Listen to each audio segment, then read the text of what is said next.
Bem-vindos ao canal Sejam Santos, onde vamos explorar a vida e as obras dos santos mais inspiradores da história da Igreja Católica. Nós vamos compartilhar suas histórias, seus ensinamentos e seus exemplos de virtudes, esperando que possam nos inspirar a viver de acordo com os ensinamentos de Cristo. Então, se você quer aprender mais sobre esses santos e descobrir como suas vidas podem ser caminhos que nos levam a Jesus Cristo para nós hoje, inscreva-se no nosso canal e deixe o seu like. Inscreva-se hoje mesmo, divulgue nosso canal a seus amigos e comunidades e nos ajude o nosso canal para que possamos alcançar mais pessoas na divulgação a conhecer mais a vida dos santos. Onde a santidade é uma jornada diária.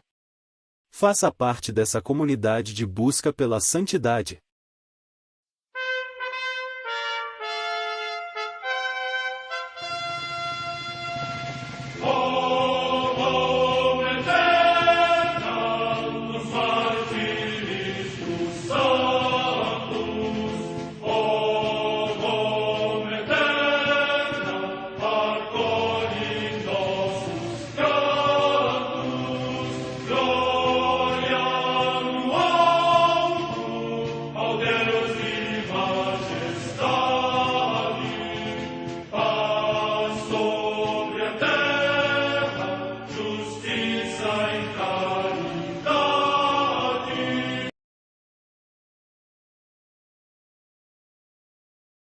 Ler a vida dos santos desperta em nós o desejo de seguir a Cristo. Através de suas vidas podemos aprender as virtudes, a sabedoria e o amor de Deus. Cada santo nos oferece um modelo de vida a ser imitado, como diz São Paulo na carta aos Hebreus, capítulo 12, versículo 1. Estamos rodeados por uma nuvem de testemunhas. A Igreja foi fundada por nosso Senhor Jesus Cristo não apenas como uma instituição, mas uma autêntica família. Os santos mártires, confessores, doutores, as virgens, os santos pastores e todos os demais santos são realmente nossos irmãos que nos precederam no caminho da fé e já estão no céu, para onde também iremos nós, pela graça de Deus. Portanto, sede santos, assim como vosso Pai Celeste é santo. Mateus capítulo 5, versículo 48.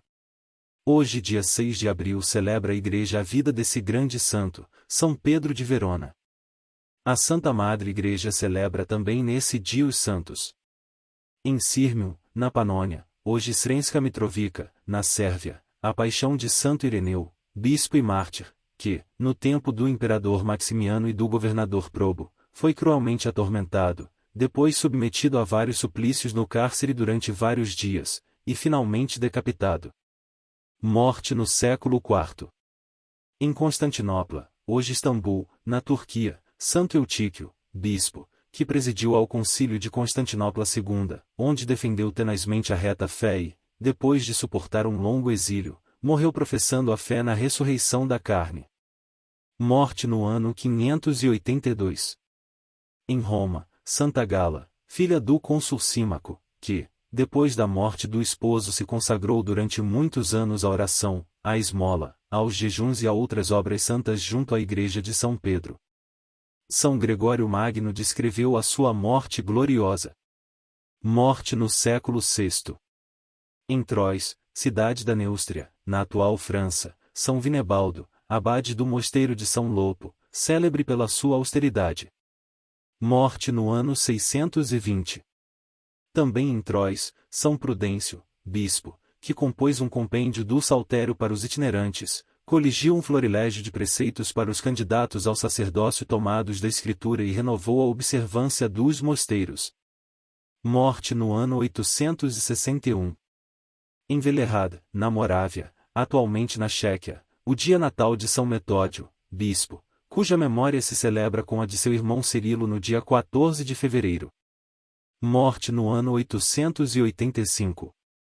No mosteiro de São Galo, na Suábia, hoje na Suíça, o beato Noqueiro Gago, monge, que passou quase toda a sua vida neste cenóbio, onde compôs numerosas sequências, era débil do corpo mas não da mente, gago da língua mas não da inteligência, sólido nas realidades divinas, paciente nas adversidades, afável com todos, assíduo na oração, na leitura, na meditação e na escritura literária.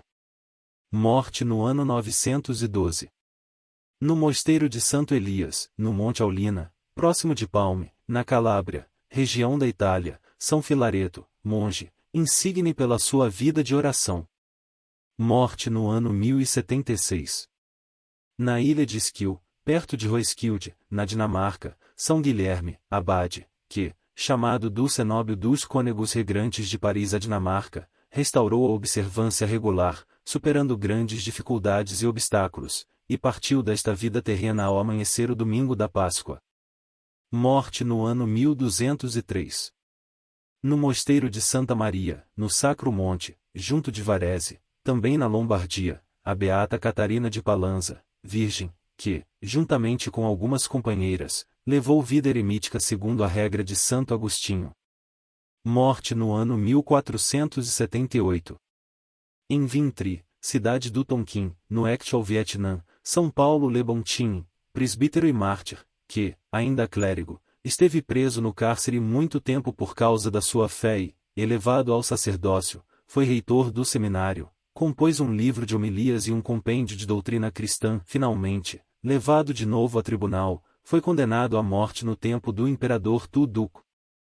Morte no ano 1857. Em Verona, na Itália, o beato Zeferino Agostini, presbítero, que se dedicou ao ministério da pregação, da catequese e da educação cristã, e promoveu obras de todo gênero em favor da juventude, dos pobres e dos enfermos, para as quais fundou a congregação das Ursulinas Filhas de Maria Imaculada. Morte no ano 1896. Em Turim, na Itália, o beato Miguel Rua, presbítero, discípulo de São João Bosco, insigne propagador da Sociedade Salesiana. Morte no ano 1910. Em Fióbio de Albino, localidade próxima de Bérgamo, na Itália, a beata Petrina Morosini, virgem e mártir, que, aos 26 anos, quando vinha da oficina onde trabalhava de regresso à sua casa, foi atacada por um jovem e morreu ferida de morte, ao defender a sua virgindade consagrada a Deus. Morte no ano 1957. Vida de São Pedro de Verona. Grande inquisidor, taumaturgo e mártir. Dotado de raro carisma de pregador e convertedor de hereges, esse extraordinário frade dominicano libertou, por meio de uma cruzada, toda a Toscana da heresia dos maniqueus, sendo por eles martirizado. No domingo, 5 de abril de 1252, dois frades dominicanos viajavam pela estrada que liga a cidade de Como e Milão, na Itália. Enquanto caminhavam, iam rezando o saltério. De repente, saindo da mata, dois homens os atacaram, desferindo sobre um deles terrível golpe de massa. O frade caiu por terra e, lentamente, molhando 2 dedos no próprio sangue, escreveu no chão, e credo. Mal tinha acabado a escrita, cravaram-lhe um punhal no coração. Morto o grande inimigo de sua seita, a seita dos cátaros ou maniqueus, os dois hereges lançaram-se sobre o outro dominicano que, de joelhos, rezava, matando no mesmo instante. Esses frades assassinados tão barbaramente eram 2 filhos espirituais de São Domingos. Um deles, Pedro de Verona, o inquisidor-mor de toda a Itália, era tão grande pregador e polemista, que os hereges tinham sido obrigados a proibir seus correligionários de ouvi-lo devido ao número de conversões. O outro, era seu companheiro, Frei Domingos. São Pedro de Verona tinha tal fama de santidade, que foi canonizado no mesmo ano de sua morte. Sua festa é comemorada no dia 4 do corrente. Lírio nascido no lodo. Nada pode ser mais favorável para a formação de um santo do que um lar verdadeiramente cristão, pois de uma árvore má não pode sair um bom fruto. Mas a providência pode abrir exceções a essa regra, e muitas vezes abre. Foi o que sucedeu com São Pedro de Verona, filho de pais hereges maniqueus. Como nota um biógrafo seu, parece que havia nascido com uma aversão natural pelas máximas desta abominável seita e a todos que pretendiam encaminhá-lo a ela. Prevenido por uma graça oculta, igualmente desprezava, mesmo antes do uso da razão, os afagos, carícias, solicitações bem como as ameaças, golpes e maus tratos dos que desejavam, com a maior ânsia, instruí-lo desde cedo nos elementos de sua heresia. Como os hereges não tinham escolas na cidade, o pai enviou-o a um professor católico para aprender as primeiras letras. Este semeou no coração do pequeno Pedro, ávido das verdades eternas, os fundamentos da única religião verdadeira, a católica. Certo dia, um tio herege dos mais fanáticos, encontrou-se com um menino que voltava das aulas, e o interrogou sobre o que estava aprendendo. Pedro inflamou-se então na explicação do símbolo dos apóstolos, do credo, que refuta o erro fundamental daqueles hereges. Por mais que o tio argumentasse, o menino defendia com ardor o que aprenderá. Preocupado, o herege foi procurar o irmão e alertou-o no sentido de que, caso não impedisse o menino de continuar a frequentar as aulas, este estaria perdido para a seita. O pai de Pedro, seja por não ser dos mais fanáticos maniqueus, supondo talvez que depois de adulto, ser-lhe-ia mais fácil convencê-lo, deixou-o com o professor. E, mais tarde, enviou-o à Universidade de Bolonha. Era lastimável a corrupção de costumes que reinava entre a juventude daquela universidade. E é verossímil que isto mesmo movesse o pai de Pedro a enviá-lo para lá, parecendo-lhe que, uma vez que a licenciosidade de costumes lhe estragasse o coração, seria então fácil apagar dele as impressões da doutrina católica. 2 Mas Deus preservou-o do vício como tinha protegido da heresia. Foi em Bolonha que Pedro tomou conhecimento de uma nova ordem de frades pregadores e de seu fundador, Domingos de Gusmão, em cujo hábito, negro e branco, estão refletidas as duas virtudes que ele mais amava, a humildade e a pureza. Apesar de ter apenas 16 anos, o adolescente apresentou-se a São Domingos, que o admitiu incontinenti no noviciado. O noviço julgou seu dever domar de vez todas as más inclinações, triste herança dos pobres filhos de Eva, por uma mortificação espantosa. Praticamente não comia, pouco dormia, e retalhava o corpo com flagelações. Em pouco tempo seu organismo ressentiu-se e ele foi atacado por mortal doença. Mas uma milagrosa intervenção divina salvou-lhe a vida. Zeloso demolidor das heresias.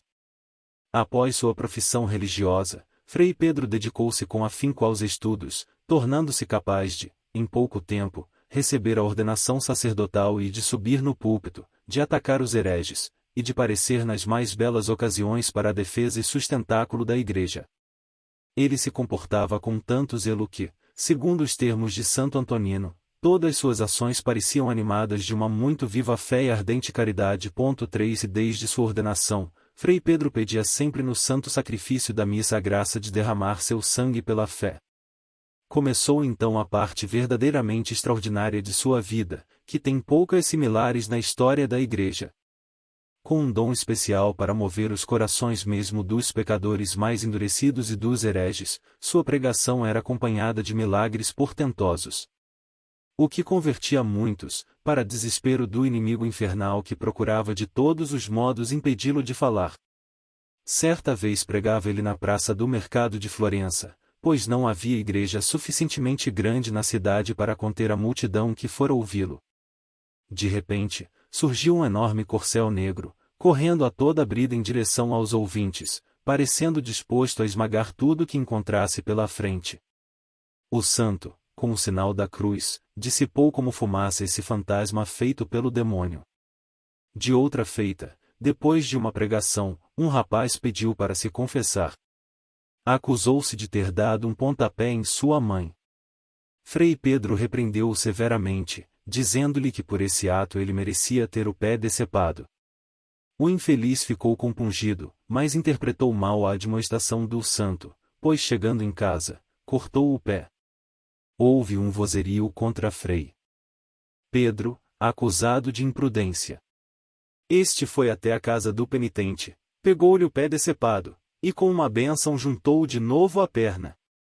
Como os líderes dos hereges estavam desesperados pelas perdas que sofriam, um deles resolveu desmascarar o santo.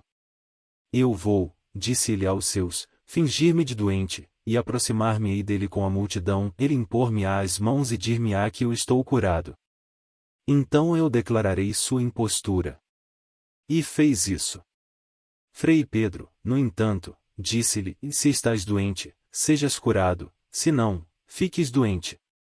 No mesmo momento, o homem foi atacado por uma terrível febre, que o levou a um estado desesperador. Confessando sua falta, pediu ao santo que tivesse pena de sua alma e de seu corpo. Fez uma abjuração de seus erros e foi curado.